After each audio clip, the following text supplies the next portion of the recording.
Welcome to the Culture of You, meaningful dialogue with me and my favorite people. Welcome to the Culture of You, everyone. I am your host, Karen Hewitt, and I'm so excited for the guest we have today. We have Tyson Crenshaw. He sees himself as a phoenix rising in the call to action as a trans BIPOC community member. I love that statement in your bio. He is a clinical prevention specialist coming from a background in healthcare as a firefighter, paramedic, and health educator for 20 plus years. And he's also the owner operator of Phoenix Enterprises, a safety and security consultancy. My dear friend, I'm so grateful to have you in my life and on this podcast today. Thank you for joining us. What's up, Tyson?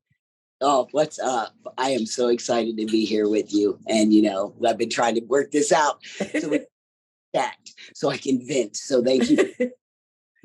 Absolutely. Sometimes it calls for a good vent. And I think what's currently happening, and we'll get into it a lot throughout the course of this podcast, but there's a lot going on that is affecting, as you mentioned, the trans BIPOC community. And I really want to talk about it. And I thought none other than you would be the best person to talk to about it. So we have a lot of things going on, but why did you say yes, other than to vent? Why did you say yes to today and being on the Culture of You? I think one of the biggest reasons I said yes is because, part of that Phoenix Rising thing. I mean, those of us who have an opportunity to voice some things about our communities and that are going on in our worlds and our lives that are greatly and at times gravely affecting the quality of that life. I think it's important to stand and speak on it. Also feel as though I don't like to kind of do this kind of thing. So I typically don't have an opportunity to speak to folks and kind of share, I don't know, where I'm coming from, what I'm about. And I feel I've gotten to the point in professionally and personally that it's time to share some of that information just about Tyson. So I saw this as an opportunity to, I don't know, become a more personable individual. I feel like we got to get your story out here. So I love this. I love that you're here. And I love that we can talk about whatever, and you can say whatever you have to say. So the first thing I'm going to ask you, because, this is a culture type of podcast. We talk about culture. And so my first question to you is, how would you describe culture, vibe, same, right? Culture, vibe, personally, and then professionally. I think they may be a little different, especially with you and the work that you do. But personally and professionally, how would you describe your vibe or your culture? Well, I think, so I'm old. Careful. Careful. I'm right behind you. Okay. Listen, I'm happy to be old because that means I'm seeing another day. But I think, when you're 20, 30 years old and you talk to folks that are a little older than you and they say, well, just wait till you get here. You'll understand later. And you kind of blow that off like, there's nothing more I can learn. And now that I just, so July 9th, I turned 54. And I have never understood my mother. Yes. More than I understand my mother now, of which absolutely. I come from a large family. The culture that I was raised in was very matriarchal. Word, I'm gonna make it up if it's not. It's a word. You're good. Okay. So my mom is the youngest of 8 children. Oh my goodness. Of which 5 girls, 3 boys. Ooh.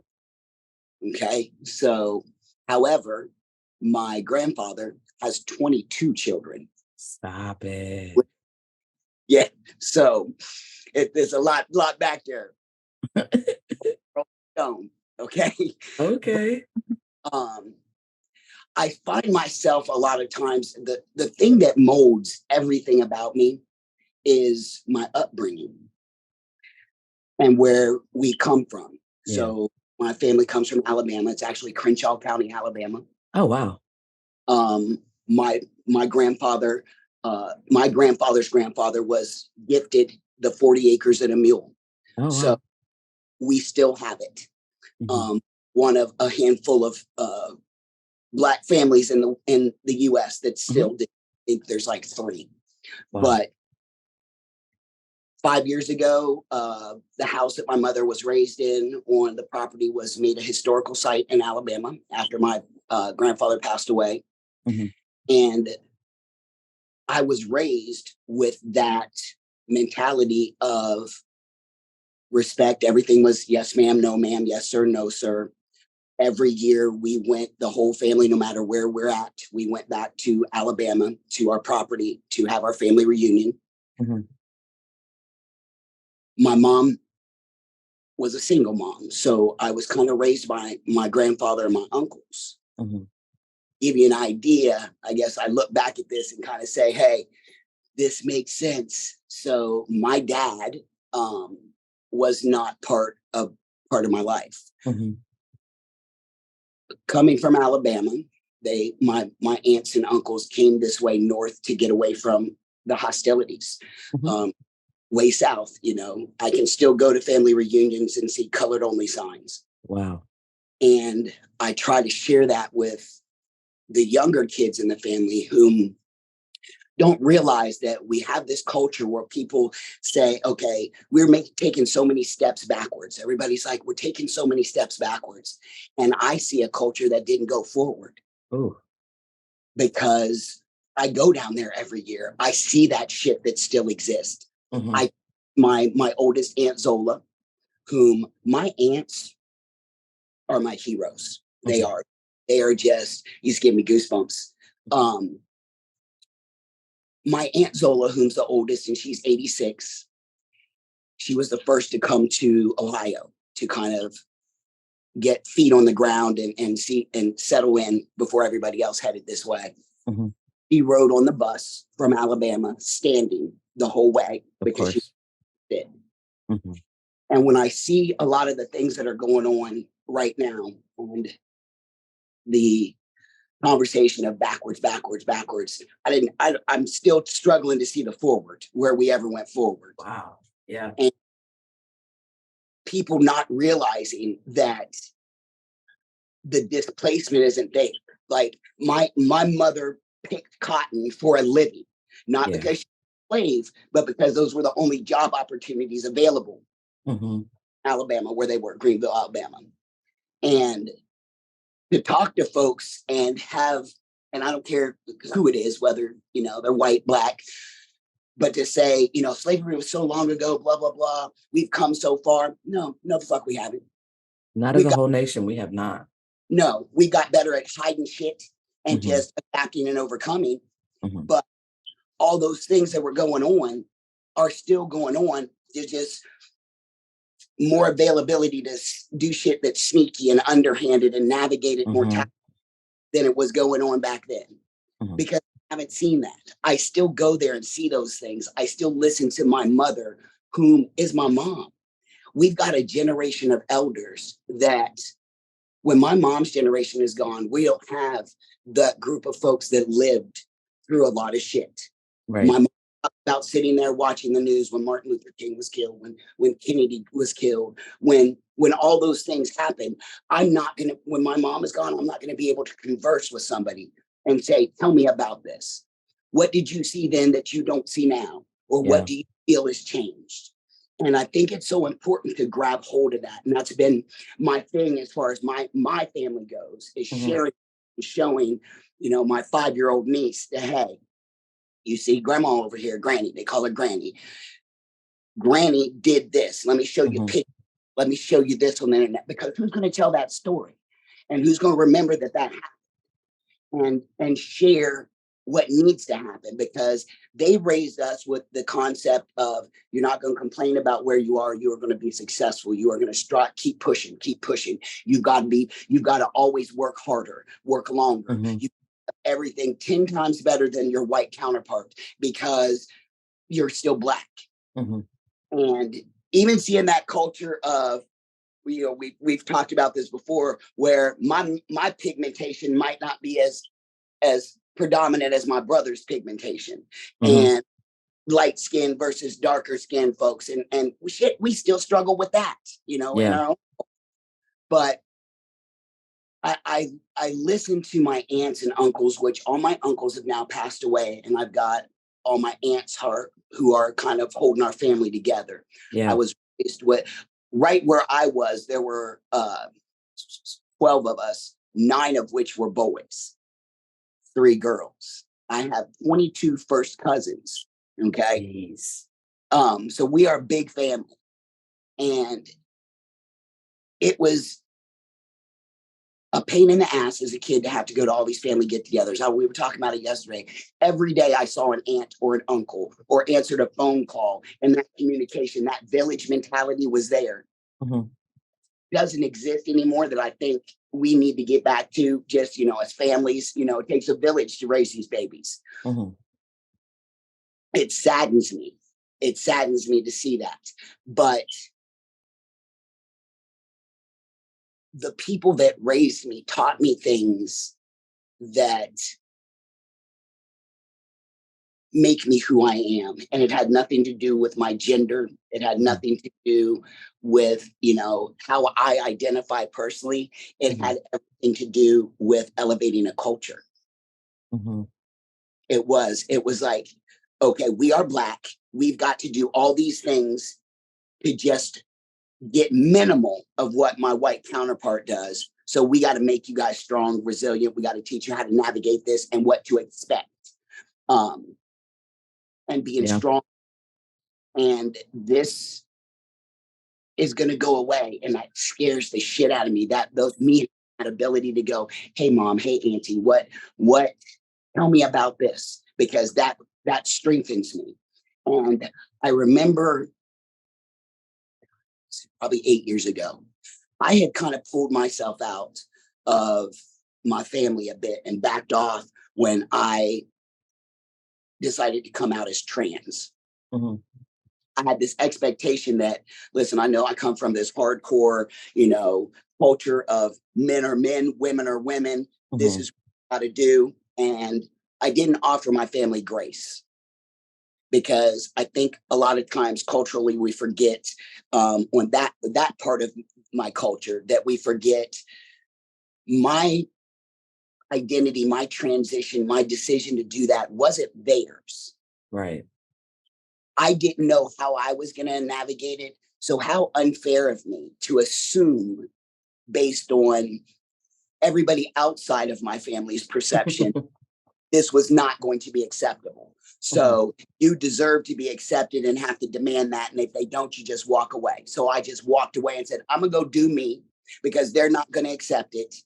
And that's just it, because I had that right. And then my uncle got sick. My uncle, his name is King, Uncle King Solomon. Oh, okay. Some symbolic names. Listen, and he was the youngest boy, but he was my father figure, because, I was telling my daughter, that my grandson, yesterday, sitting with my daughter, that, because he asked a lot of questions, because I try to encourage that. What about your dad, Nana? What about, because he calls me Nana, because I just want to put that in there, that my dead name, as folks refer it to, that person, I transitioned late in life. So Tanya was what I was raised under. And Tanya made Tyson. Mm-hmm. I would not be Tyson if it wasn't for the shit Tanya put up with. Listen. And the Tanya made. Mm-hmm. So I proudly acknowledge Tanya on a regular basis. And my grandson asked me about the other side of me, because my father's white. Mm-hmm. I'm the only child with a white father in my family, and I'm the oldest of 5 children. Oh, wow. Okay. So I guess society would call me biracial. Mm-hmm. I call me Black. My mom raised us with the mentality, it's not, I didn't claim both sides, because I don't care what else I had in me. I was Black first, and the world will see Black. So you will not as Black. I don't give a damn what they try to cushion it with by saying, well, you're mixed, you're okay. That is not what happened. And that is not what's happening in any part of my family. If anybody has a little dibble dabble of anything else in them, mm-hmm. You are all Black first. Because those struggles are real. And the one drop rule, you know what I mean? The one drop rule. And that's what mom raised, with the one drop rule. And I stepped away from all that. Mm-hmm. And stepped away from my dad and knowing who that was because he wasn't part of me. But one thing my mom never did was tell me bad stuff about him.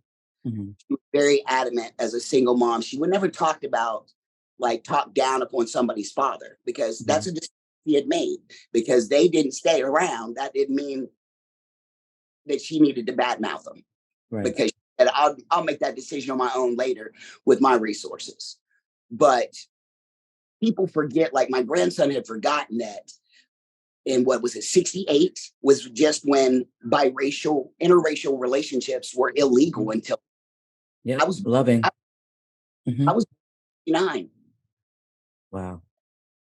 So what I see sometimes is a little different than what my grandbaby see or my daughter sees because I see a world that was a year earlier I would have been born. Who knows that I would have made it through Mhm. somebody, taking my mom's life or taking my life because of the color of my skin, that little one drop. And I was also originally given up for adoption because I was mixed. Really? Yep. My mom's name was not on my birth certificate until 20 years ago because they took me from her because I was mixed. And that white baby needed to go away. Mhm. And she fought and got me, Mhm. dipped out the hospitals, a whole long story. And the crazy thing is I didn't find out about that until 5 years ago. Mhm. That tried to take me like that. I just thought it was just the way my birth certificate was done, and somebody had made a typo and missed some stuff. And my mom was getting sick. You know the shit you say on your deathbed. Okay, Mm. sick, and she said, "I need you to know this. I need you to know what happened." Yeah. And I was sharing that with my grandson, and he was like, "What do you mean interracial?" I said, my mom, granny being black and my dad being white was not an acceptable thing, buddy. And I was, taken away, gonna be swept under a rug. And so, I feel as though I came out fighting for an identity Mhm. all Yeah. along. But grace, I was getting, I'll squirrel. So Karen, you have to go Tyson back over here. Okay. Um, I I didn't offer my family grace, and I lost some years, couple 3 to 5 years where I didn't really interact. And mind you, this was a family that I had interacted heavily with, and I was filling this void. And my uncle King got sick and called me and said, "I need you to come over here. I need you to do what you do. As a paramedic, I need to hear things. I need you to navigate these conversations so that his wife, my Aunt Diane, was understanding some things and was able to be an advocate and navigating some of the healthcare issues. And that brought me in. And I had a panic attack because I knew all my aunts and family would be there. And I'm like, oh God, now I'm coming in with a beard. I remember the first Yeah. day I shaved because I was scared. I didn't want to have the conversation. I was just going to stealth up. And my mom was like, I don't know why you keep shaving your face all red. Like, I don't know. You got a beard. And I'm like, okay, fine. Okay, we navigated by that. And then my other uncle, who was still around at the time, he said, and I don't know, what is the name you're using? Because I'm not happy. I don't know if we want to use that name. We need to look at something that fits you better. And all these conversations started and opened up this door where I sat down and I said, well, I don't understand why you're being so accepting. Right. I didn't know what's going on. Is it just, because I'm here because, Uncle King's sick? And my Aunt Jean said to me, you went away. We didn't go away, Right. but you didn't help us understand what you were going through. You didn't help us navigate it with you. You didn't offer us the grace of saying, okay, here's this pronoun. This is what I do. This is how I present. Let's work through this together. You just assumed that we were going to be hateful and unaccepting. And so you backed out. And they were right. They were exactly right. Mhm. I people who didn't know my family and said, this is what they're going to do. So just get away from it because it's just going to be hurtful to you because everybody does that. And I end up, that's part of the story I tell all the time because I was blessed. I had a family and have a family that is very accepting of Tyson, understands Tanya, but is very accepting of Tyson and who I am now. And we still navigate I transitioned 12 years ago. So I was in my 40s already. Mhm. So 40 plus years of Tanya and a pronoun of she, her doesn't change like that. Right. And I understood that. And when I offered the grace back that they were giving me to want to learn and sit with me, we grew tremendously. I mean, Yeah. we're probably now than we ever were at any point in my life. And my Mhm. mom, the argument she'll get in with anybody that has something squirrely to say, is she all of 5'1"? That's where I get my Mhm. height. But Ah. but she steps up and stands for me all the time. And she may slip up with a pronoun, or she may, call me Ton, because they used to call me Ton all the time. But that doesn't come to me out of a hateful space, out of a disrespect. It comes to me out of a habit, and Mhm. out of and I will always be my mother's oldest daughter. That's what she knew. So I'm not going to be disrespectful to her because she wants to hold on to that a little bit, because it's not, when I go out in public, it's Ty, it's Mhm. he. And I said, Mhm. Mom, I said, why is it so easy for you to transition when we're out at dinner or out of grocery shopping? She says, it's about your safety first. She says, I don't want somebody to hurt you. And Yeah. that's where all this came from. My mom came from a time when not was my color not just a problem, but everything was a Mhm. problem, our being. And her fears were stemmed from that hatred, not my identity and who the person I felt I was, transitioning into. And I had to accept that and just communicate with her and offer some grace. And I don't know what I'd do without my mom, because my Mhm. dad wasn't around, and my mom's all I got. And I'm, mad at myself for them 3 to 5 years, but I have learned so much from these matriarchs who Yeah. have stepped up and said, this is what it is. Mhm. And it's all out of love. So when you And talk about culture, there's so many sides I want to come from. well, here's the thing though, like when you think about this, and this is great for the conversation, but I have, my mother and my father are still alive. They were part of in different spaces. My dad in Louisville, Kentucky, and my mom in Cincinnati, Ohio. They were both part of desegregation movements. And I just started hearing those stories. I'm 40 and I'll be 41 next week. But I just started hearing stories from them about those times and things that were going on. And there is that John Henry got to work, this much is hard for a shorter life existence because you're overworked and underpaid and all of that stuff. But I really want to focus in on what I've heard from you. And thank you so much for sharing all of that in terms of your story. It's so much context. And I think if we could just sit and listen to each other and like where we come from and our history, because intergenerationally, that's actually the conversation and all the diversity, equity, inclusion stuff and work that I do now. Of course, race is a conversation. Some people aren't ready to have that conversation, but it can always be a conversation. We can always talk about race because, like you said, it still exists right now.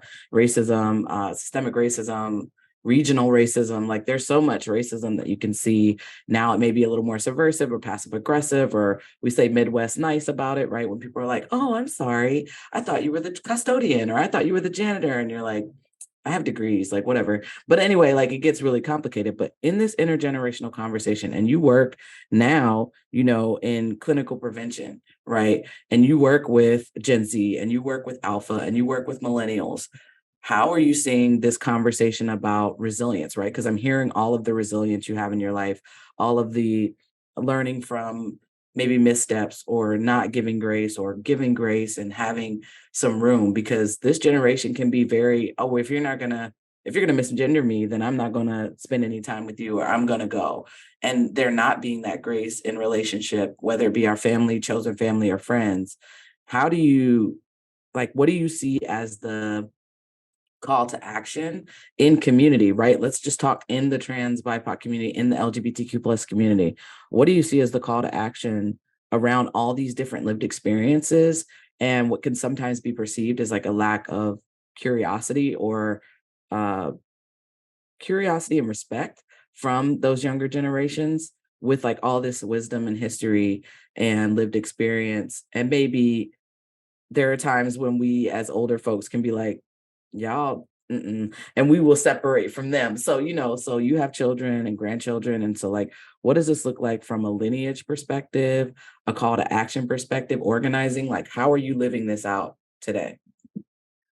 So I get that latter part of that action part.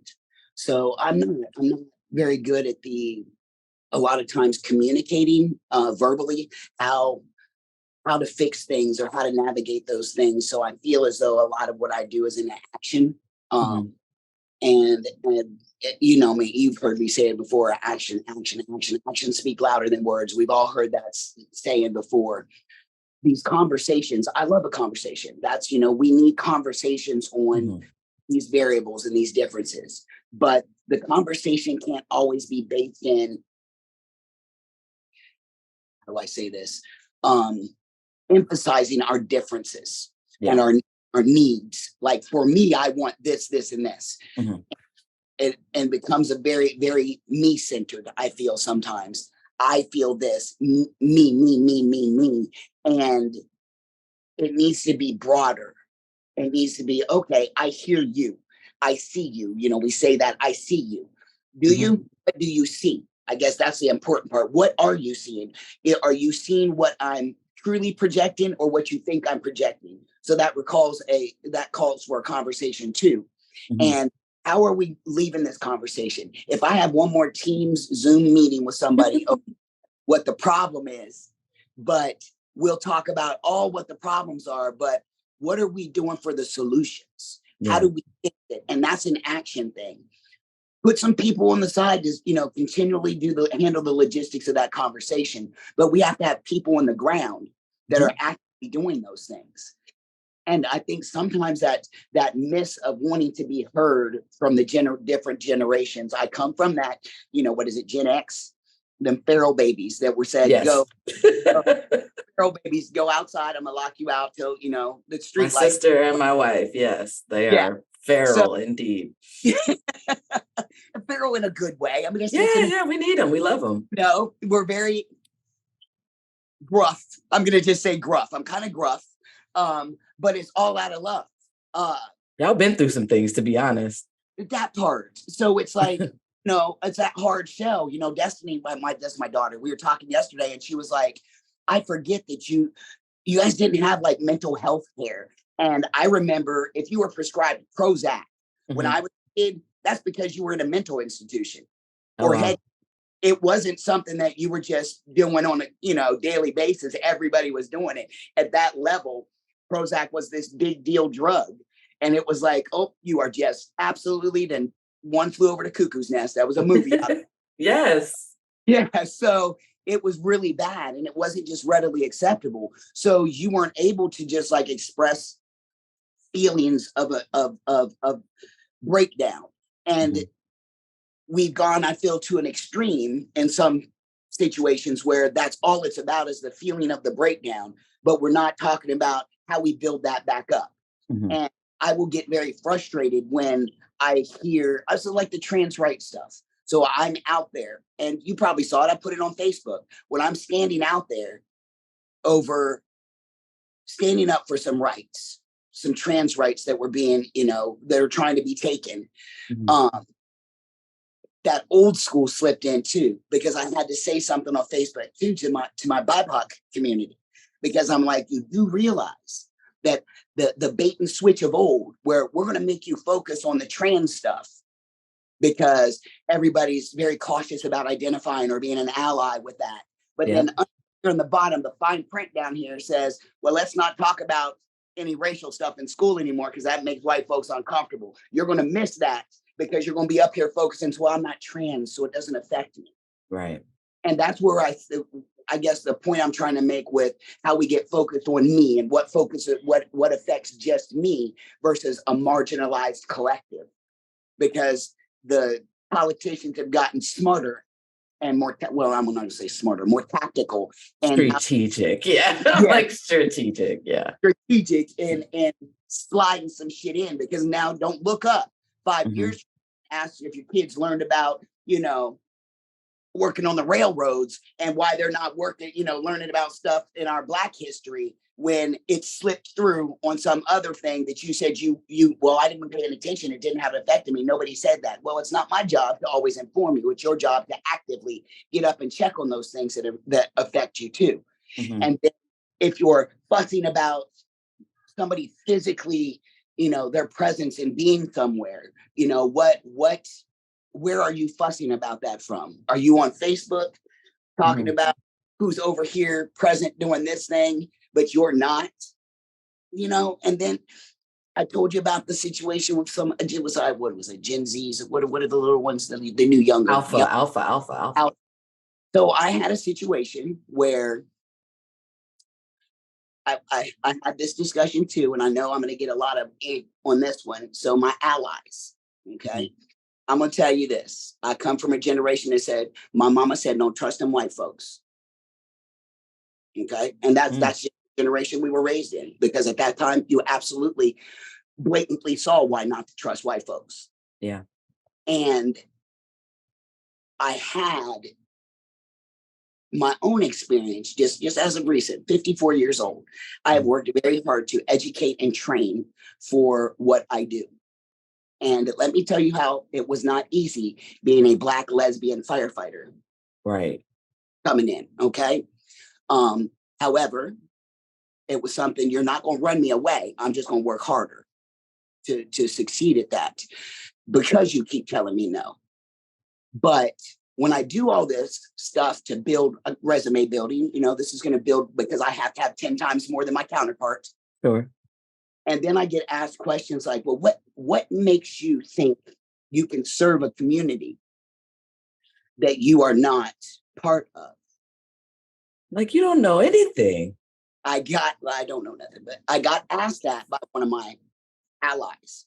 So this was an individual that served the community, questioning me on my ability to serve because I wasn't marginalized. I said, well, first of all, this is a video call. You can clearly see that I am melanated, but we come in all shapes, shades, and sizes. So you just assumed that I wasn't Black enough. And then when I called you on that, you said, well, I thought you were Latinx. I said, oh, this is that not marginalized enough? They're not marginalized enough. Exactly. So you proceed to say, just look at me like, I said, well, I'm Black and I'm trans. And both of those were met with like I was lying about it. Okay? And this white person is the judge of all Blackness and transness. And my God. I said, what makes you capable of serving a community that you're not a member of? Because they were Caucasian and they were not one of the letters. Didn't identify as one of those letters. And they said, well, I'm educated. I went to school for all this. So there it said, that was all. So because I'm Black, trans, or Latinx and trans, I can't be educated. I didn't receive enough education. That's wild. I was tokenized and put in this role. But you never came to me and asked. You assumed that I was to assume that you were educated, but you couldn't assume that I was educated. In 2023, you tactfully navigate the conversation by asking me. So I found myself in conversations following that, introducing myself and saying, hey, in case you don't know my background, let me share a little bit about myself, since we're just an opportunity to speak. And here I was again having to set the stage for why you should listen to me. It's enough that I can just have lived experience in what we do, but that I had to prove to you that not the lived experience wasn't enough. I had to be educated also. So when I had those, the conversation was navigated completely different. Well, we're going to end this conversation. So that's fine. And I found myself and reminded of some of us, like you, Karen, have to be the ones that step up and, okay, I'm going to put my feelings to the side on this because I'm going to come through this and I know where you're at right now. I just want to fuck around and find out. I just want, that part of me says, go whip that ass. Yeah. But I had to be better than that. And I put my gas down. But there has to be some of us that are able to take that. And I think that's the category I put myself in a lot of action, a lot of what I do in the community is you can say all you want about me. I don't engage it, which is why I loved the opportunity to talk with you, because I'll talk behind the scenes, but I'm not going to engage this conversation on a Facebook. I'm not going to engage this conversation in venues that aren't appropriate. Right. But and I will answer if you want to know what I'm doing, where I come from, why I'm here in this space, why I step up and have literally put myself in front of a bullet for my community. Oh my That's goodness. what I'm talking about, because that's how I do it. That doesn't mean that's how you have to do it, but that's how I was taught to step up and put myself in the action space of I can handle this. I'm going to train to get better at it. And I'm going to say, this is what we do. Let's go right now, because we have to be able to respond and react right now. The conversations can be had by those folks who are better at that than I am. But when the shit hits the fan, I promise you might want me next to you. Man, Okay. for real. I do. I know I do. And so thinking about this from like an incrementalist, I consider myself kind of an incrementalist. We can call it radical incrementalist because every small motion, is moving towards something. But as someone who sees that when you have people who are abolitionist or people who are on the ground, right? Like so much respect for what they do. But there is something to be said about those of us who are having conversations, who are putting our emotions aside. There is an emotional toil and an emotional labor tax that we experience by being in these spaces and trying to bridge the gap. Some may even say that we shouldn't try, but those are also the same people that will accept the support of white allies if there are resources and almost sometimes, in my opinion, this is just my opinion since we're here, exploiting some of those dollars and saying we deserve reparations. And then there are white people that are like, yeah, I do believe that, and we do,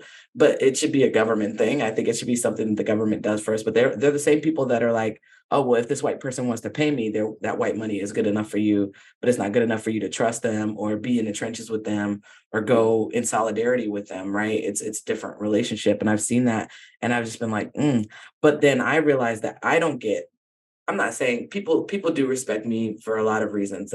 There's some nuance here, but sometimes that can also mean that people aren't respecting the work that goes into those conversations, the work that goes into stepping up and saying, if I don't have this conversation, I'm not sure who's going to, and I want to make sure that this comes from me. And I want to make sure I say the thing, even if the result that I get is a part of this, is a portion of what I'm asking for. I know what my ask is going to be. I know how clear and direct I can be. I know how compassionate and kind I can be. Not nice, but I am kind. And so I know how nice and how kind and compassionate I can be to make my asks. And I'm going to ask for everything. Like I'm asking for all of it. And sometimes government will be like, oh, or city council, I can only do this. And I'm like, well, that's a shame, but I'm going to take that though. I'm going to take whatever that is, of course, but that doesn't mean there's not more work to do. So I don't know if people understand fully what those behind the scenes conversations look like, how much people are being advocated for, even though it may not feel like it. There's so much wrong with the world right now. There's so much going on. Like you said, they're like, oh, UFOs. And you're like, yeah, like our world is burning, like the earth is burning. It's a climate crisis now. It's not even climate change at this point. Like it's a climate crisis now, right? So everything from human rights to climate crisis to financial desecration is like where we're headed to billionaires running things and oppression and systemic power, all that kind of things exist. But there's not a lot of respect given to that group of millennials and Gen Xers that I do see having those conversations in the trenches at the government level, at the policy level, at the legislative level, at the, tables before they go into the legislative sessions level. And how do you feel about that? Like, do you experience that? What's going on? I feel that's part of the team effort, though, because please, God, do not ask me to go have a conversation. One of those. But while you're having that conversation, I will stand outside that door and make sure that you have a safe space to have that conversation, because that's lane. But you're exactly right. This is it's a whole team effort. It's a collective. It's challenging to not get caught up in the emotional turmoil that it's having on you as an individual, let alone the collective, the group. So people like you that are speaking, that can articulate beautifully what those needs are and those demands are. I learned so much just even sitting in this conversation right now, just hearing you articulate some of the things. I'm like, oh, look at the babies. The babies so proud that, listen. They telling me I'm an elder. I'll take the babies any day. You tell me that anytime you want. Okay. It will disrespect that. I mean, no. The younger, more learned folks at that are able to articulate that do get disrespect.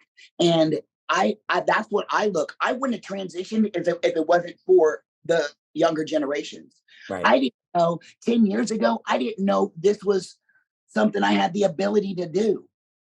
Mm-hmm. And we have to remember that if we're not communicating and working as a team within our own communities and networks, then how are we going to beat those outside of here? Mm-hmm. Mama used to say all the time, you don't walk out this house, let somebody know your personal business. Y'all better go out here holding hands and skippity doing, because if anybody else thinks that there's some turmoil in here, I'm going to beat that ass. Yeah. And we do this. We look up. I look at incidents within the past year. More attention was put towards the inner turmoil than the fact of we've got bigger fish to fry. We should never, ever allowing people outside, the enemy, for lack of a better word, to see us fight within. That is our personal business. We should be, where they say, praise in public, punish in private, or however that saying goes. I don't mean punish, but you're talking to each other. We should be doing that behind closed doors, and we can argue, we can agree to disagree, but that doesn't mean we have to show anybody outside of here that we're not on the same page. Because Malcolm X, Martin Luther King, same goals: freedom, respect, different roads. And we're hearing now that they actually didn't have as much contention and conflict between each other now that some FBI documents are being shared. But yes, absolutely the same goal. And it's one of those things where it's like, I play team sports. I'm a point guard. I love the team decision, but it's also like, sometimes I am looking at my team like, is this my team? Because I didn't wake up and decide to be non-binary or gender non-conforming or like not Black. Like, I can't make that decision. But at the same time, it's like, when I look at our community, I wish we were more civically engaged. I wish we were more unified in our talking points and who we let be the talking person. Like, you're literally saying, that's not my lane, that's not my ministry, right? You go and have the conversation. I'm gonna make sure you're safe to do that. And I don't think there's enough collaboration around that, because I think we have a lot more collective power than we acknowledge. And so I don't know if I'll see the end of that tension internally within our community before my life is over, but I hope to make it less and like it less contentious, within that thing, because I think we can have conversations, but you can't make me believe what you believe. Like, you can't make me think what you think, and I can't make you. Like, it's almost the same thing that we're asking the society to enjoy and appreciate us for who we are and not condemn us, shame us, or guilt us. But then we shame each other within the community for having different ideological beliefs around how this movement work should go. Preach. That's exactly what I'm talking about. That's what the point of this whole conversation and me wanting to sit with you, that that is the factor. We do exactly internally what we're asking them not to do externally. We're not trying to get oppressed. Like, one oppression doesn't make another oppression go away. Like, exactly. I know we're smarter than that. And how easy, I don't know. I think this is the Gen Xer part. I'm going to be honest with you. My part is, okay, just stop it. There doesn't have to be all this and all that. Can we just stop and move forward? Put that behind us. Now, what do we do? The action part. Okay, we know that exists. Everybody raise their hand and understands it. Let's sit down at this table and figure out how to win the war. And that's what needs to happen. And but here, like, back to your point, though, they don't even know the history enough to know where to start. That's the kicker. Because what I appreciated so much about Corey and Aaron and Luster, and I know you were there in a safety capacity, but like Corey, Aaron, Luster, and Chris, when we're looking at that recent drag thing, it was like, all right, it's got to be us. Like Corey was like, it's got to be me. And I think just understanding, like, we have organizing capacity. I can't literally, like, I tore my Achilles 7 years ago. I can't sprint. That is why I do all of the behind the scenes thing. I'm getting, resources to the people that are handing out bags. I'm helping people with extrication. Like, I'm trying to do all the things that I can do from behind the scenes, like with my headphones on, with my phone ready, and with all my resources and community. I'm like, get out of there, do this, do this, do that. But I can't run. And now I feel like this is calling us, because I'm not saying anyone's doing it wrong. I'm just saying, I don't think they're doing it backed with the history that would be helpful. Like, here's how we've already tried to do it. Like, let's collaborate, because I do think that the younger generations have a lot of ideas, but we can always say, we already tried that, but we could try it with this instead, right? And so there could be some collaboration. It would be brilliant, but I don't know if every generation is ready to meet the others with a collaborative mindset. But isn't that the definition of insanity? Clearly, to continue to do the same thing and expect a different result. That is why I feel probably close to crazy. Yeah. And folks keep wanting to reinvent the wheel, do this. Well, they did this, we're going to do it again. It didn't work before. So we need to add the nuances to fix some things, tweak this, turn it this way, try a little bit different, because that didn't work. We are 100 years later and it didn't change shit. Go south. Okay, let's go deep south and let me show you a mentality, a lifestyle that still exists. And you wonder why they can't accept none of them letters, and that politicians are doing this. It still exists. And we keep responding, we're going to do this, this, and this. And this is what's going to change. We have to do this. No, we did that. Didn't work. Right. They're expecting that. And people don't have clean water, right? Like, we're talking about this and people don't have clean water. People are still in poverty. People don't have a place to live. Yes. People are required to have vaccines. Like, you're like, what is going on? Got to have a vaccine, but the side effects are going to put me down. So I don't even have a bed to lay in to deal with them side effects. And look at the poverty, the homelessness, the kids, the children that don't have homes, but don't put them with some gay folk. And like, we're pro-life, but like, sorry about your life. That part, I love that. We're going to put that on a shirt. Pro-life. Pro-life. Sorry about your life. Sorry, you have to work to pay everything out that you can't even live. I mean, it's just like life lives us. We don't live life. And it's barely existing.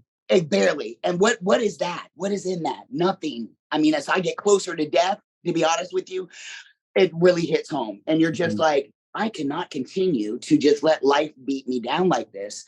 But on the same token, I can't leave here and not have made some type of impact to make it better for the next generation. Yes. So yes.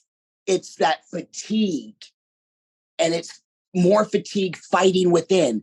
I work in entities that are in spaces that are supposed to be my community. I worry more about my job in a space that is supposed to be my safe space for not only the community that I live in, but the person I am. And I worry more about my job there than I do at any other entity that isn't me. They follow this rule or that rule, and it makes it harder. At least I know that battle. I know how to battle at the local healthcare facility to keep my job. I know what they can't do and what they won't do because of the legalities of this, that, and the other thing. In other spaces, I don't. Why am I more targeted there, or feeling more targeted in those spaces than I am in the enemy space? It's just, there's just such bigger shit going on. Seriously. We would have so much power to step up and stand for shit as a group. Like, the Blood Tribe don't step out one at a time. The Proud Boys are national. I mean, look at some of these entities we fight with and their collective effort and how much power they hold. And resources. And we can't fucking do it. What the fuck is wrong? All the leaders, but no followers. You have to be you have to create the desire to be followed. This could be conspiracy theory of sorts. But I will say that this could be all found in three things. The reason why we can't come together. I'm just going to say this. People can call me crazy. They can call it a hot take. But I'm going to say that between poverty, lack of education, and lack of social emotional space or safety, that's why we cannot come together, because we all have different upbringings around education, around our class, and around our especially when you look at Black and BIPOC, Indigenous, absolutely. But I mean, there's so much killing of them that is not even being addressed. And even when you look at unconquered tribes, there's still a lot of locus of social control, there. But like Indigenous people of color, like there's so much division amongst all of those different ethnicities and races, as that was also a construct, right? But like if you look at poverty, education, and access to education, and then social emotional opportunities to learn, if you put everything that's wrong in the world, you could probably put it in one of those categories as a root cause. And we're not going after those root causes. So that is my hot take. And I can't talk to somebody that doesn't have, say, the same language I have, or doesn't have the same history or understanding or baseline of information that I do. And if we don't have that same kind of information, it's hard to have a conversation. Not impossible, but hard. Hard. Yep. Yep. And you are exactly right. And if anybody thinks that that's like a conspiracy, then they're just not looking at. They're rich. That's why they think they won't like it. If they're rich, and I say it's about poverty, education, or access to education and social emotional, they'll be like, and I'll be like, social emotional, you need that. Yep. They won't like that. They'll say it's CRT or something. Yep. But that is the fact. That is the fact. And that is just perpetuating. It continues to go. And I think, look, part of those things are, who doesn't want to have some, let me say, financial stability? Yeah. Who doesn't want to have emotional, just be emotionally sound? I mean, I don't think anybody's stable, but, that comfort, and just be able to, I can't imagine a day in life not worrying about one of those subject matters you just mentioned. But I can imagine talking to people that on a regular basis don't worry about a lot of those at one time. And I know what those folks look like. And I know your social emotional wellness is going to be great if you don't have to worry about where your next meal is coming from, if you don't have to worry about your bills being paid, if you don't have to worry about how you're going to pay tuition so you can get this job, so you can get this accreditation. I guarantee you you won't have, like, if poverty and education and access to that are taken care of, the social emotional wellness is almost a symptom, because people say money can't buy you happiness, but it sure can buy you a lot less worry. That part, fact. Sure can. I mean, look at it. You're talking about conspiracy theory. No, it's not conspiracy. Even look at your schools, where we're starting with the early stages. Look at the quality of the buildings, the equipment, the books, the supplies in an inner city versus Worthington, Westerville. Mm-hmm. So why? And that's all redlining, right? Like, that's all neighborhoods and redlining. And that's based on what? That neighborhood's income. Because should my state have more money than my local Worthington neighborhood? So they should be able to put that back into my school. That's a city school. And Columbus used to have neighborhoods that were specifically, and they're all our Black and brown neighborhoods now, that were specifically deplorable. And so banks wouldn't give them loans. So see, it just perpetuates. See? And look, I don't have to write about this theory now. Listen, I'll go down with you on this one, because I will stand there and write with you, because we got a little 10-year gap, 10, 12-year gap there between us, but we've seen it. My mom could stand up and say the same thing. Mm-hmm. The schools that she went to, the opportunities that she had. I mean, it's to this day, I've got 2 daughters that we've had to put in college. Mm-hmm. I look at the school and how much money they will put into things that are not pertinent to adulthood. But you got to pay to play or pay to be in the arts. That part. But you don't know, but I didn't know what a credit score was until I was in my, 30s. I didn't know that. we don't have checks anymore, but I remember I didn't know how I to have write a check. checks. I do have checks. I'm gonna say Okay. that. But if I could, there's stuff that I could put in front of my kids and they'd be like, I have no idea. Like constantly talking to my kids about how important paying your bills are and how that just the ladder, the stair step effect of that. I know we're getting close, but I wanted to say this. And you're talking about the kids and the struggles with seeing these differences. I didn't realize I never raised boys until now. You always, it's going to be my first time having a 35-year-old daughter. It's my first time having a, 11-year-old son. It's a lot of first, people think even if you got 5 kids, you still are not a pro. It's your first time having 4 kids with one that's 11. I mean, it's just, there's always a first. But I had spoken about this at an event with looking at my children. So you're always teaching. It's always a teaching moment, which, they hate, but you have to give them those tools. And I have a 15, soon to be 16-year-old son that is just amazing. Okay. I've been blessed with some amazing children with eyes wide open. So we're always fussing at the boys about as he was getting older about coming home and we live in Worthington. So there was a lot of the BLM stuff was going on, during the COVID and things like that, and trying to help my kids understand that because, I remember these conversations with my mother and what things looked like in my youth that were different for a while or appeared to be different in our current society. And never raising boys or young men, I hadn't prepared for the conversation and what it looks like with our society and the expectations and the challenges that were going to be met by them. And I also hadn't planned on being a Black man either. So we were learning together, and I had to reach out to my mom and get some direction as to raising boys and kind of help on some different things because that can be a different challenge. And the son, the 15-year-old, had wanted to go to the movies, and he's all very independent but very responsible. And we're like, yeah, you can go to the movies and meet your friend at the movie theater. He walked, it's probably not even a mile from the house to go to the movie theater. And he was told, what time he was supposed to be home. And on his way home, he was pushing it.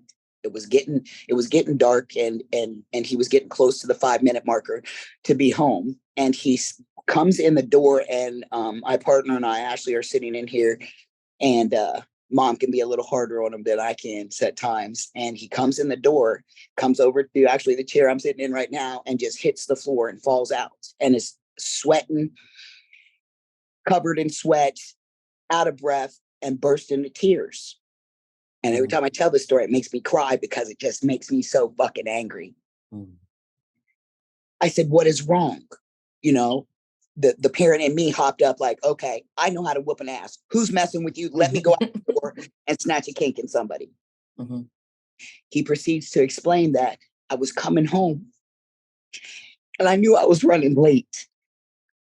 And the closer I got to home, the more scared I got and the faster I ran because all I was thinking about is some cop or some white person is going to see me running and think I did something bad and stop me. I just got more and more scared the closer I got and ran faster and faster. And this boy got in his house and fell out exhausted. And I was so angry that I'm at 50 some years old. And that's what my child has to do. That's how my child runs home, scared to death, not of getting in trouble with mom, but of dying before he can get to mom. And that was a realization that I was like, oh my God, where are we? What is going on? In the suburbs? Yeah, absolutely. And it just changed a lot for me. And I think that people don't realize that, I went into that story because you're saying this, it's not a conspiracy. This is the same shit, different day. different tools to get it. It's easier to kill us now. It's easier to put us down now. They've tricked us into reliant on all these types of things, status based on your cell phone, whether or not you got an Apple or a Samsung. Can you afford a note? But we'll give you an Obama phone. And then that's the brunt of a joke, but it's communication. Shit, I remember when mine didn't leave the house. Okay. I had to push the buttons or dial the thing. Right.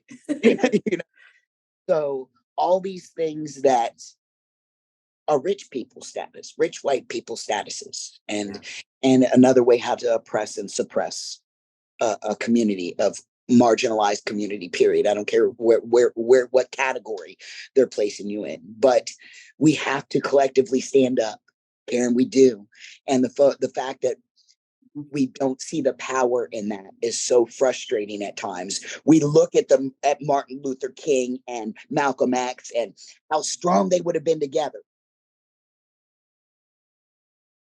Insanity. Continue to separate ourselves instead of learning from that and saying, listen, how much stronger we would be together as a marginalized entity, because other places do it. What is wrong with us? Get it together, work together. We all because want they to found a way to make sure that none of our education, none of our class, none of our social emotional wellness is aligned. And when it comes like class to class, it's harder to appreciate and understand the struggles of another class. And that's what they've done. They've been like, oh, race is not a big thing anymore. We know it is. Race is not a big thing anymore. So let's put it on class. And then now it's the haves and the have-nots, right? And that is a raceless space. So it's interesting to hear that. But I do think this brings me into the last questions of this session. And I just really thank you for all of your vulnerability and sharing. Like, this is rich. And if there's nothing else that this podcast does, I want to store history here. I want to have these conversations, and they'll be archived on YouTube forever. So I will say this, as you are moving through that, and I hear the history of, epigenetic trauma and stories and oral history and all of that. So how are you caring for yourself? And how are you? I know you just went on a vacation that has been long overdue, and I know your wife is very happy about that, but how are you caring for yourself in the interim, knowing that this may not be something we see fully fulfilled in our lifetime? What does that look like for you to put that at a pace that's reasonable and to sustain yourself? Learning. I'm learning that from folks like you, how important it is to fill my own cup, because I absolutely cannot pour from an empty cup. And my cup was pretty damn empty. And what's crazy is you don't realize it's empty till you go to fill it up. Or you're just snapping at everybody and they're like, you good? That part, or your nickname becomes asshole at home. Hey, asshole. How you been? Bad day again? Exactly.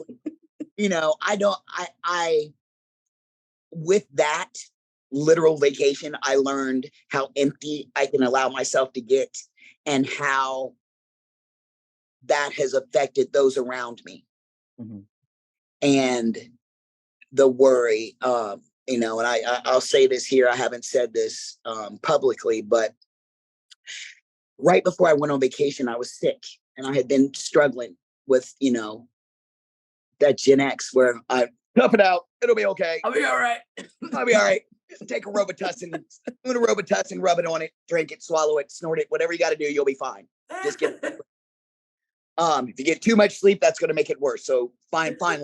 Ginger ale, you'll be all right. So I end up waking up in pain and found myself in the hospital, and, which is a whole nother conversation you probably should have later on this, is about that patient advocacy, because through the hospital visit, I found some things that red flagged that had been just totally ignored and not shared with me.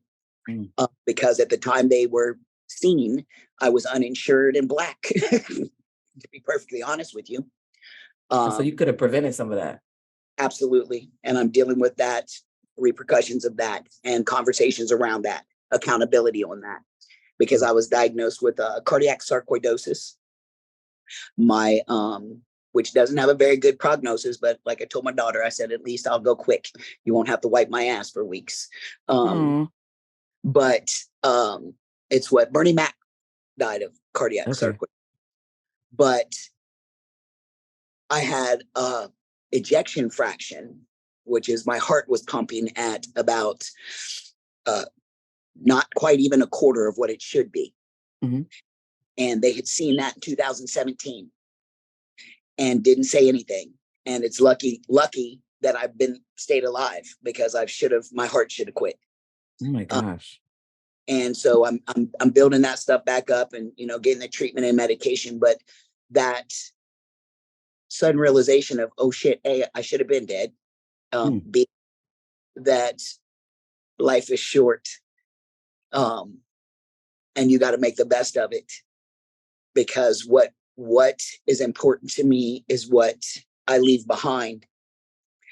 The one conversation my dad had with me, and this was right before he passed away, it's a couple years ago.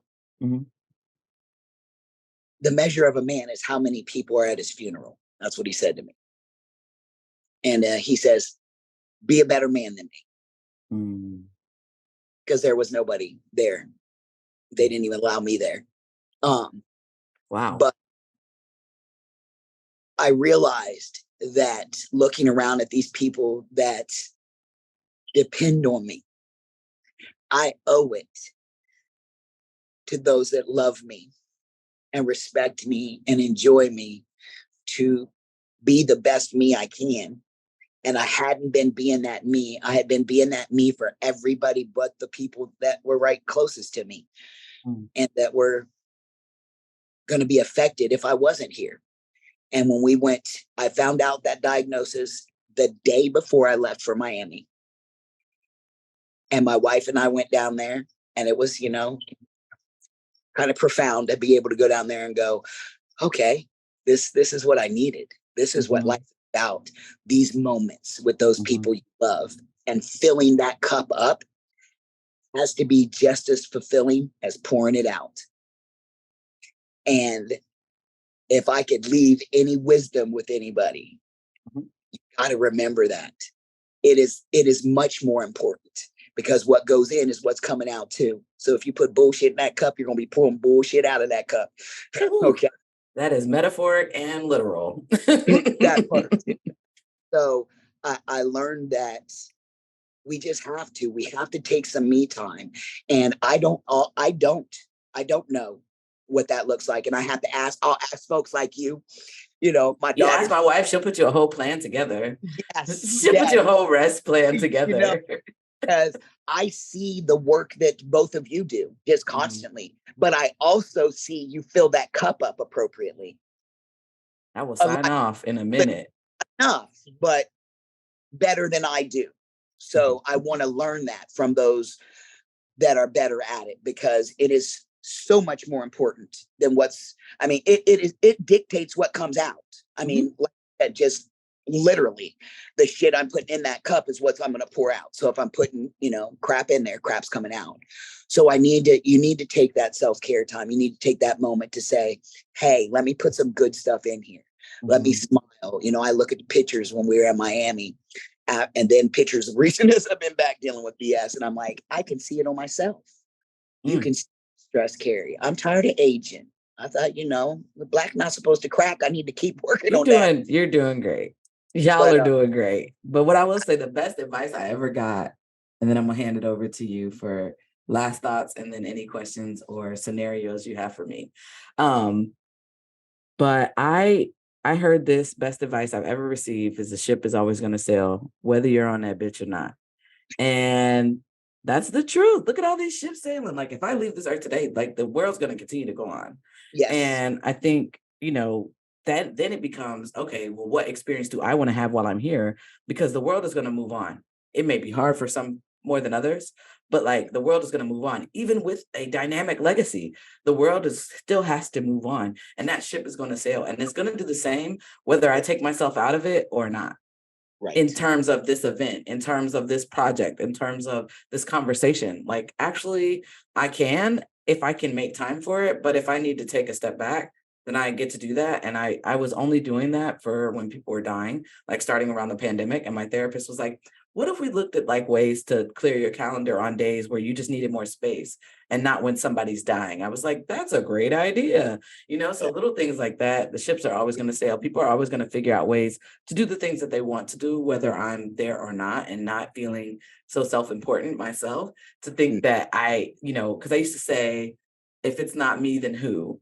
And if not now, then when, And the truth is, like, it'll happen. It'll be somebody else, and it'll be whenever it happens with that somebody else. And so that was a way to like put myself into perspective, I think, to like hear that advice and then apply it to the fact that I can't be everywhere. Yeah, that part, the applying part, is where we struggle. That's hard. That's the struggle. Yeah, Absolutely. Because you're like, oh yeah, like I really care about this. I want to be there.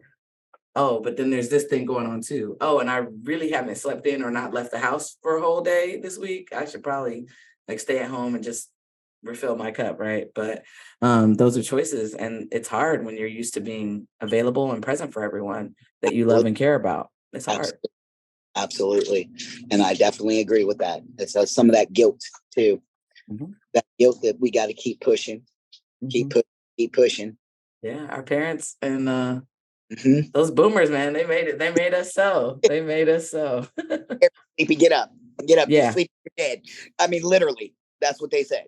yeah, for sure. I've heard that too.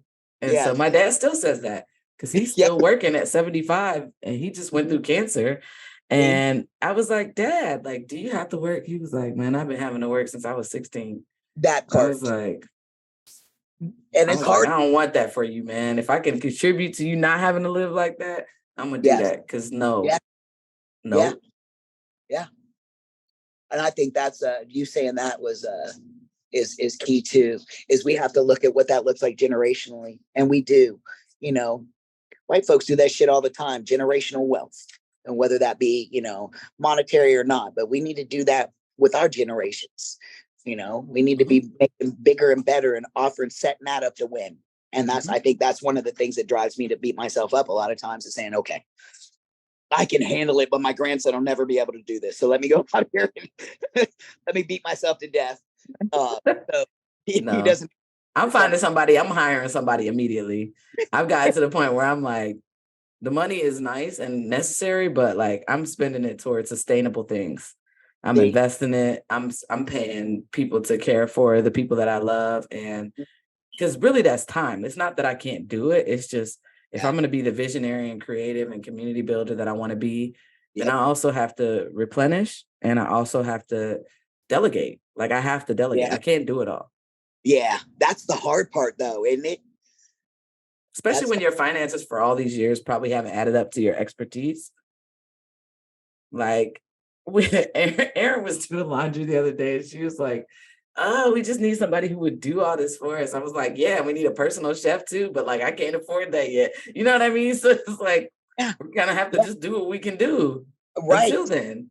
But because of who we are, we worry that that may not be available to us. So we hoard things too, like, okay, I got to save this. I got to be frugal with this and frugal with Woo. that, because maybe everything will go away. And we are judged. We are judged around thriving. They've taught us that poverty is a virtue. That goes back to that poverty education and social emotional wellness. They done taught us that poverty is a virtue. And Yep. I didn't sign up for a vow of poverty. So I'm thrive. I'm gonna thrive, and I'm gonna do as much as I Yes, can for the people that I love that seem to be absolutely. showing signs of wanting to do things themselves. I can't Yep. want it more than you, but at the same time, I'm not gonna be stingy with my money. But I'm also gonna take care of it and invest it well. And at the end of the day, I'm not gonna feel bad for doing nice things like going on a vacation. Right. Right. Please, you need to get a program so that we can figure out how we do that with no guilt. Because we We got to we have work through it. That's the only way to it is through it. to sit through it. Okay. So just keep doing it. And Yeah, we just got it's to unravel those socialized messages that kept telling us that poverty is a virtue, yeah, and that was the only life that we would have, and we had to make do with what we have, and all you can hope for is a heaven that don't have your oppressors in it, that and preach. and like streets of gold. Like, what do I care about gold if I've never known gold? But anyway, that's another conversation. But I will say this. So keep doing that. hit me up, especially about rest. And we gotta make time to hang out, especially in this month of our goddess and Lord Aaron's birthday and my birthday. Yeah, So right. happy August. Yeah. So what Happy I August. will say, yeah. So Yes. do you have any I'm up. questions for me or any scenarios for me? I normally do a situational hot seat. I'm gonna make it more lax because I got some wisdom on the other side of the call. And so I'm gonna ask if you have any scenarios or anything you want to just ask me while we're here. I would love to answer or brainstorm or think through what I would do in a situation. And then normally if you want to talk about how you maybe would have handled it differently or you're gonna handle it differently, that's cool. And we'll hear what you did as well if it's a scenario. Is that too confusing? Listen, break it down. So share a scenario. Mm-hmm. And I'll tell you how I would deal with it. I mean, I would love to go back to the scenario based on the that I spoke briefly on about, Mm-hmm. folks frequently come to me because I'm not the person that's listing some background or resume. When I'm Mm-hmm. doing things, I try to just show in action. So what is the best way to communicate to folks the professional background of Mm-hmm. things? When I'm coming to those spaces and I'm constantly treated, and I will tell you that, let me give you, I do have a scenario. They happen to me daily. So I just had a situation where I was discussing guidelines on how to handle something in a perspective of processing. So say sterile processing, that you couldn't do A, B, and C in these processes. And repeatedly said this, repeatedly was met with questions. Now, when I present a guideline in a safety capacity, I present it based on the OSHA codes, rules, ORCs, all the rules that are surrounding whatever this process is. It's never something that I come and say, hey, Tyson thinks this would be the best way to navigate this. I'll Mm-hmm. come. Guideline A, B, and C says these are the things, these are the specs, the logistics of this. This is what you've got to, this is what should guide you in this process. Mm-hmm. Well, why? I'll get the but whys. Are you sure? Um, well, you can see it readily on the ORC. This is not something that I make up. So what would you suggest when those folks come back? They Mm-hmm. ignore. And then when they come back to me, because somebody not of color that they deem a professional says, yeah, that was right. And then there's this panicked conversation. Well, hey, we need to do A, B, and C because such and such said that this doesn't meet the guidelines. And I say, well, per my last 19 conversations with you, I said that. How do you navigate fixing that or addressing it so that it stops happening or it improves or it's just Yeah. I just don't know because it is happening to me over and over again. And I don't understand. Well, I think that's A, the environment you work in. Um, B, there's also this notion of keep documenting, right? And so if I ever have a chance in those situations, I will first ask questions. So it sounds like you're saying and try not to be, defensive or whatever, but I will ask a lot of questions like, um, you're asking why, and why is a very accusatory question in general. But you're asking why. Is there a particular concern that you're looking to address? I'll say, is there other information that you seem to have that you feel like this would be the best route or the way that we're doing it is the best route? And then if that is continually ignored, then I would say, so you're asking me this, or you've been told by X white person that this was the right way to proceed, or you saw these codes or guidelines from OSHA or whoever was in compliance. I have said this message to you 19 times, 3 times verbally, 16 times in writing. Please help me understand this pattern that has you not accepting my expertise around this. That's also why I put my MED in my signature, right? I'm a master's of education. I'm not just a community teacher because I don't have my education or my degree. I have a mathematics bachelor in science, and I have a educational policy and leadership degree from the Ohio State University for my master's. I put MED there, not because I need for people to know that, but I also tell people like, hey, I've done this. So, I mean, Erin puts her LISWS, right? Like, so we put those things out there, not because we care about it, but because they care about it. And maybe they'll listen a little bit differently. But I would start asking questions like, is there a specific question or concern you are trying to address by this? This feels like resistance, but I'm just going to be open here to more questions in the sense why, because that is compliance from all the best practices of A, B, C, D, E companies of compliance that we have to adhere to, right? Like you could say that and like be like, this is why. But is there a specific question that you have around these guidelines? And if you do see them starting to go outside of your organization or you for a second opinion or whatever, start saying, I've seen this pattern. What should I deduce from that? The only thing I can deduce is that you don't trust me as an expert. And I don't want to believe that that's the case. I love that. I wish I could write that down right now. I'll text it to you. Okay. I love that. Mhm. And that's why I love speaking to y'all. Yeah, we're used to being in those meetings, in those rooms, and where you have to act like you're not personally impacted because they said, "Oh wow, you can speak so well," and you're like, "Okay, is there anything specific from my talk that you liked, or that you would love to discuss or hear more about, or that really, was relevant to you?" And then I can see if they actually listened to it, or they just stood there surprised the whole time I was talking for 45 minutes because I was Black and articulate. That part. That part. And Yeah, I'll ask the questions. why the fuck is that offensive? That you can articulate the English language. I'm sorry, I have degrees. What did you expect? Like me, I'm like, you're like, what? Yeah. Well, we can code switch. We're actually smarter because we can technically speak two languages. But y'all expect everybody to speak English wherever you go.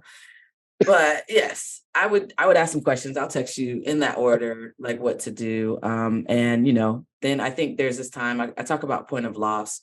And point of loss, it's an inequality. I told you I was a math major undergrad, but it's like this inequality where like if the impact of whatever's happening starts to weigh more on you than your tolerance has or your emotional capacity, eventually you will have to start making decisions about whether you can be in that space or how you act in that space to take care of yourself.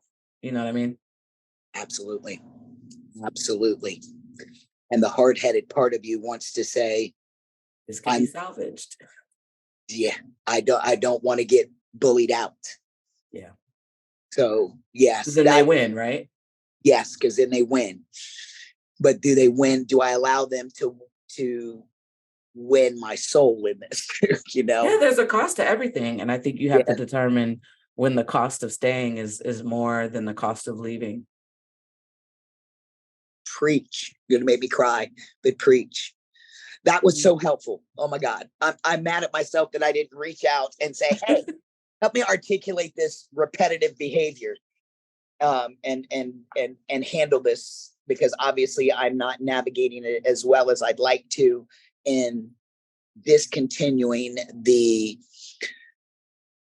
their mentality that they think they can keep saying it. I think that's bothersome. And you wonder, somebody once told me that no one can make you feel inferior unless you allow them. That's Eleanor Roosevelt. And I feel like I'm allowing some things and I don't know how to unallow. I get it. Because if you didn't have those boundaries there before, it actually is harder to tighten up as a leader than it is to loosen up. Okay. So I mean, you just may have to set some new guidelines for you may have to teach people how to treat you a little differently. Which is funny because, I get told that I'm just, a certain type of person when that's obviously not the case. If you feel like you can keep stepping in my box, like you like crazy. Right. Like, why do you think that's okay? And I mean, getting people to repeat themselves or getting people to explain like what they're saying or explain how you should be processing their behavior is a beautiful way to make people be accountable, because they're either going to have to say it or they're going to have to completely address the fact. Because say I come to you and I'm like, I didn't mean nothing by that, right? But then I have to sit, at least to get to that answer, I have to sit with what you've just asked me, is to look at a pattern of behavior, of my own behavior, and then speak to it or to answer what I really mean. Well, let me ask you this then. I get to flip it back and ask you, how do you handle folks when you're feeling as though somebody is blatantly talking to you or handling you in a way that's underhanded, but directly related to the fact that you are a person of color.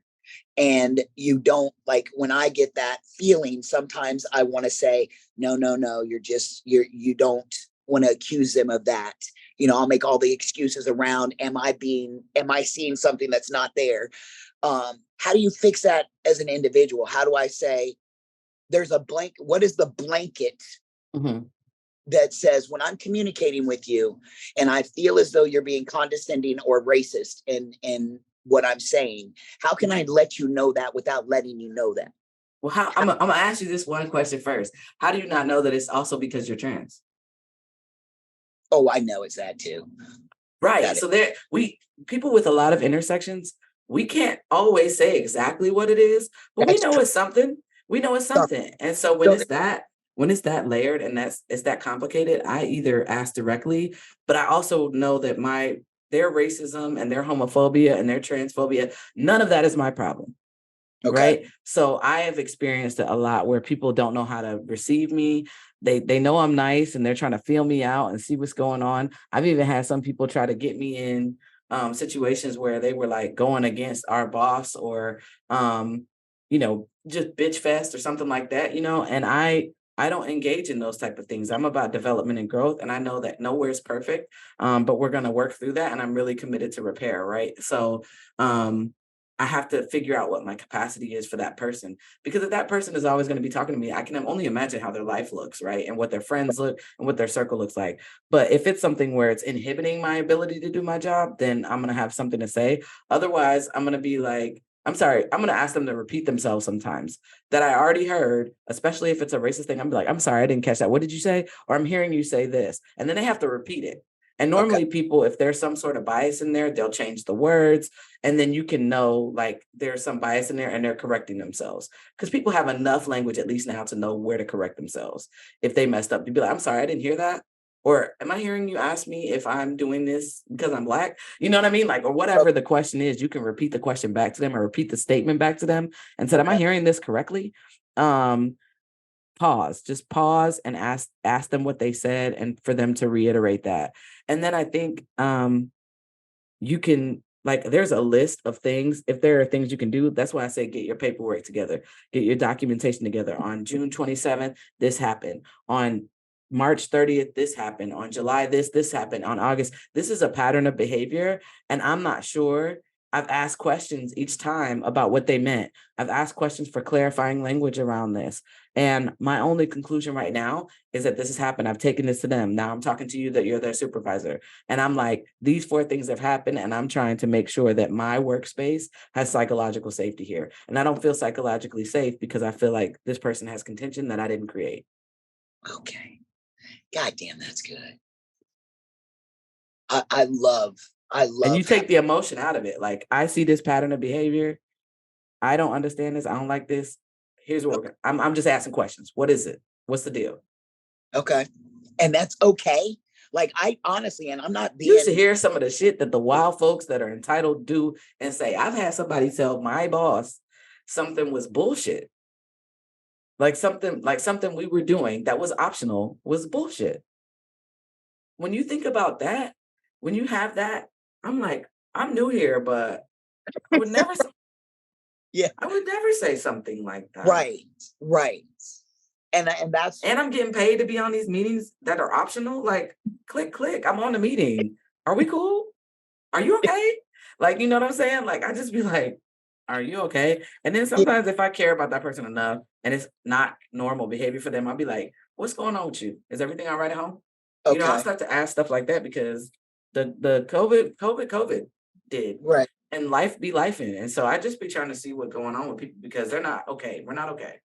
See, and I see that with your conversations, just your interactions that I watch from afar, and that's why I love that, and I am so envious of that ability to navigate that strength part, like just not letting. I mean, I guess the best way I could put it is just don't let people bully you, and I feel my training, my background is if you're bullying me, I can physically step up and say, listen, Mm, That's not what I need. I'm not in that space now. I need to be able to tactically navigate and articulate that conversation, that I'm also able to make them accountable, that I want people to know that I know what they just did.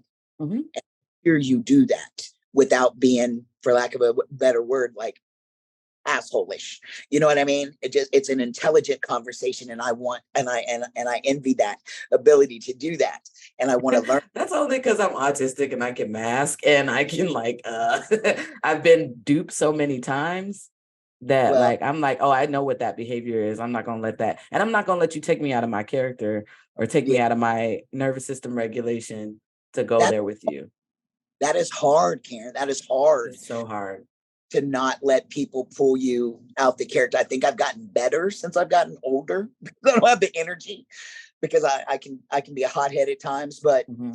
um, I want to be able to do it like that. And Oh, I'm a triple fire sign. Erin gets it. Like, she hears it. Okay.